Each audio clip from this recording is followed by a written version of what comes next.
votre grand journal du soir sur Europe 1 avec Mathieu Béliard. Bonsoir Sonia Mabrouk. Rebonsoir Mathieu, bonsoir à tous. Votre invité c'est Aurore Berger, députée des Yvelines, porte-parole d'En Marche. Au programme de votre interview, la justice et les gilets jaunes, la taxe carbone dont on reparle et Alain Juppé en partance pour le Conseil constitutionnel. Alors Laurent Fabius, Alain Juppé évidemment. Bonsoir Aurore Berger. Bonsoir. L'ancien Premier ministre, je pense seulement à Laurent Fabius parce qu'il y est évidemment, il préside. Plusieurs anciens Premiers ministres. On parle d'Alain Juppé qui devrait annoncer demain matin sa démission de la mairie de Bordeaux pour rejoindre le Conseil constitutionnel sur proposition de Richard Ferrand. Vous avez travaillé aux côtés justement d'Alain Juppé. Comment réagissez-vous ? Alain Juppé est quelqu'un qui a toujours servi la France, les Français, qui a une parfaite connaissance de nos institutions. Et puis dans cette période trouble quand même, où un certain nombre d'individus s'en sont pris à nos institutions, à la démocratie représentative, avoir des personnes aussi fortes et avec cette hauteur de vue au Conseil constitutionnel, qui est quand même le temple, la gardienne de nos institutions et de notre Constitution, je pense que c'est important.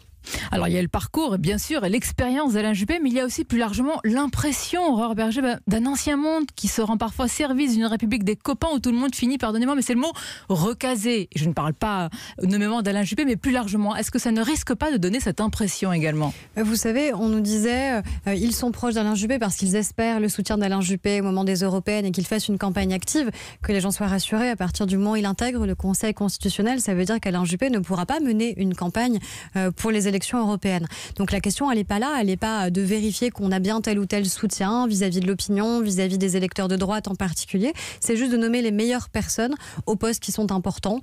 Et ancien Premier ministre, je pense qu'il en a dans les propositions pour le Conseil constitutionnel, il n'y a pas non plus un signe d'ouverture par rapport à l'opposition. Vous êtes d'accord avec Alain Juppé, on est loin de l'opposition à Emmanuel Macron.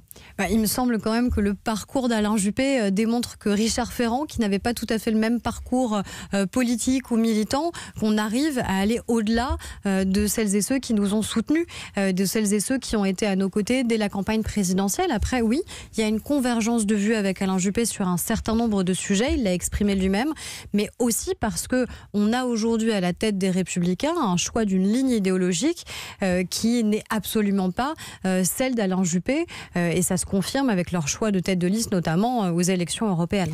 Alors dans l'actualité, et même si le président de la République a opposé une fin de non-recevoir, était-ce vraiment le moment ? Aurore Berger a publié une tribune signée en grande partie par des députés de la majorité pour appeler au retour de la taxe carbone, certes sous une forme différente, mais est-ce que ce n'est pas une provocation en pleine crise sociale ? Est-ce que c'est une provocation ? Je ne sais pas. Est-ce que c'était une bonne idée vous de le percevez comme une provocation ? Non, et je ne l'ai pas signé. Donc c'était une mauvaise idée de la part des autres élus et parlementaires de la majorité. Chacun a le droit d'avoir des convictions et chacun a le droit aussi de pouvoir les exprimer. C'est de la langue de bois, sincèrement. Mais non, mais parce que le timing, il interpelle quand même. Mais d'un côté, on nous reproche d'être trop godillot et puis d'un autre, on nous reproche d'avoir trop de liberté parfois. Donc il faut aussi s'accorder sur les reproches qui nous sont faits, qui sont parfois contradictoires. Donc mes collègues ont le droit d'avoir cette conviction-là. Moi, c'est pas la mienne parce que je pense que la sortie du grand débat national ne peut pas être de dire aux Français, demain vous paierez plus. Ne peut pas être de dire la transition écologique, elle devra faire payer surtout les classes moyennes et les personnes les plus fragiles. Alors que justement, c'est sur ce sujet-là initial que vous dites, vous êtes frappé que certains justement de vos collègues, de vos camarades n'aient pas d'idées nouvelles, ne pensent pas à autre chose pour financer justement cette transition écologique par exemple, justement trouver des économies. Mais moi je pense qu'il faut revoir en général la fiscalité écologique. Comment on fait en sorte, parce que ça a été un reproche qui était légitime, qui a été fait, de se dire est-ce que les taxes qui normalement doivent financer la transition écologique sont vraiment utilisées à ça ? Est-ce qu'on a bien fléché l'impôt pour permettre cette transition énergétique et écologique ? Est-ce qu'il y a un certain nombre de taxes qu'on pourrait aussi revoir ? Revoir, ça veut dire que peut-être qu'il y a des taxes qui sont nécessaires à réévaluer, mais aussi peut-être parfois à la baisse. Comment on fait pour accompagner mieux les classes moyennes et les classes populaires ? Parce qu'il y a un message qui vous a été adressé, il n'y a plus d'argent à prendre chez les classes moyennes, chez les classes populaires, cessons de les prendre pour des porte-monnaies. Mais en effet, moi je pense que c'est nécessaire qu'il y ait à la fois une vraie question de justice fiscale qui puisse exister. Et on est le pays qui redistribue le plus au monde. Donc. Et ça, je pense que c'est quand même essentiel. Plus au monde. Non, mais parce que parfois, il y a aussi cette réalité. On a aussi eu des critiques très fortes qui nous ont été adressées sur notre modèle social. Mais notre modèle social, c'est aussi d'arriver à avoir cette redistribution extrêmement large. On va engager, ça a été présenté aujourd'hui en Conseil des ministres, projet de loi sur la santé, 500 hôpitaux de proximité notamment. Donc ça veut dire aussi aussi que notre modèle, il est en capacité de financer l'accès aux soins. Aurore Berger, il y a la demande très légitime évidemment de justice sociale et fiscale, et plus largement il y a un climat de violence qui s'est installé en France de samedi en samedi, avec aussi, et je ne le lis pas évidemment avec les gilets jaunes, mais il y a eu une explosion plus large des actes antisémites. Le Premier ministre promet une loi avant l'été. Encore une loi, on se dit, est-ce qu'il ne faut pas simplement appliquer ce qui existe déjà ? Oui, mais la difficulté, c'est que l'antisémitisme, notamment toutes les paroles de haine, elles se répandent aussi aujourd'hui beaucoup plus facilement parce qu'on a accès à de nouveaux territoires que sont notamment les réseaux sociaux. Il faut dire les choses clairement, ce qu'on appelle les GAFA, Google, Facebook, Twitter notamment, ne jouent pas le jeu, ne coopèrent pas suffisamment parce que quand on a des propos haineux, sexistes, antisémites, vos racistes... petits bras, mais je ne dis pas ça pour le gouvernement, vous allez pouvoir justement obliger toutes ces GAFA à rentrer dans ce Mais c'est une nécessité démocratique, c'est une nécessité démocratique. Certes. Aujourd'hui, moi j'ai deux problèmes avec les GAFA. Un, ils enferment les gens dans une manière de penser. C'est-à-dire qu'à partir du moment où vous avez liké certaines pages, partagé certains contenus, on ne vous propose plus que ce que vous avez déjà aimé. Alors que normalement, c'était censé être une fenêtre sur le monde et une ouverture. Ça a été un enfermement informationnel. Et ensuite, sur la question de la haine sur Internet, on doit absolument changer de modèle aussi juridique pour permettre une vraie responsabilisation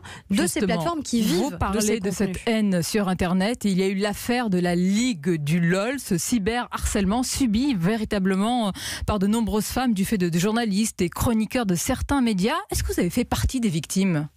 Oui, comme un certain nombre de femmes. Moi, j'ai la chance que ça n'ait pas eu de conséquences sur ma carrière professionnelle, puisqu'on a un certain nombre de femmes qui ont témoigné et qui ont vu leur carrière être empêchée parce qu'elles ont été victimes, en fait, en meute, tout d'un coup, d'attaques extrêmement virulentes de ceux qui étaient bien installés et en place. N'avez-vous même pas porté plainte ? Mais parce que moi, j'imaginais pas que c'était si bien organisé et structuré et qu'on avait une bande comme ça, une meute qui se mettait à pourchasser telle ou telle personne parce que professionnellement, il fallait attaquer tel ou tel. Et même, je me le reproche de ne pas l'avoir dit. Je reproche même parce que certains internautes ont ressorti un ancien tweet que j'ai fait il y a 9 ans. On vous reproche même un changement de pied. Est-ce que vous pouvez vous expliquer un changement de position il y a quelques années ? Ayant eu vent de cette affaire, vous l'auriez balayé d'un revers de main. Déjà, vous savez, je défie quiconque d'arriver à se souvenir d'un tweet publié il y a 9 ans. Donc, en effet, je n'en avais pas le souvenir. Et surtout, je pense qu'on a été trop nombreux il y a 9 ans à ne pas percevoir les dangers que ça représentait. Vous auriez eu connaissance de la gravité d'une telle affaire, vous l'auriez dénoncé. Jamais je n'ai été alertée sur ce sujet. Personne ne m'a alertée personnellement. Jamais aucune victime ne s'est adressée à moi en me disant on a besoin de soutien et d'aide. Parce que sinon, évidemment, j'aurais participé avec beaucoup d'autres à le dénoncer. Mais je pense qu'on n'était pas non plus dans le même climat. Aujourd'hui, ce qui nous paraît heureusement naturel et nécessaire, qui est de dire ce dont on est parfois victime. Parce que le dire, c'est justement ne plus avoir ce statut de victime. Eh bien, il y a 9 ans, finalement, on considérait que ça faisait un peu partie du jeu des réseaux sociaux. Aujourd'hui, ces attaques-là, elles sont devenues inadmissibles aux Français. Une loi a été annoncée par le Premier ministre pour réguler le contenu des réseaux sociaux. Bien sûr qu'il faut agir, mais Aurore Berger, est-ce que par ce biais, on va encore vous reprocher, après la loi déjà anti-fake news, de vouloir tout contrôler sous prétexte de la régulation ? Mais c'est pas tout contrôlé, il n'y a pas une parole d'État. Moi, je suis très heureuse qu'un certain nombre de Français puissent exprimer des désaccords, nous contester et le fassent librement. C'est ça un État de droit, c'est qu'on ait une presse libre et qu'on ait des Français libres de s'exprimer. Par contre, l'antisémitisme, le racisme, l'homophobie ne sont pas des opinions, ce sont des délits. Ils méritent d'être condamnés. Et ils méritent d'être condamnés quand ils sont dans la vraie vie physique et aussi quand c'est sur les réseaux sociaux, parce qu'ils ont des conséquences extrêmement importantes sur celles et ceux qu'ils ciblent au quotidien, parfois même en meute. Ce sont des délits, mais vous travaillez sur la loi des fake news, anti-fake news. J'allais dire les yeux dans les yeux. Est-ce que la majorité n'a jamais, volontairement ou involontairement, produit une fake news ? Non.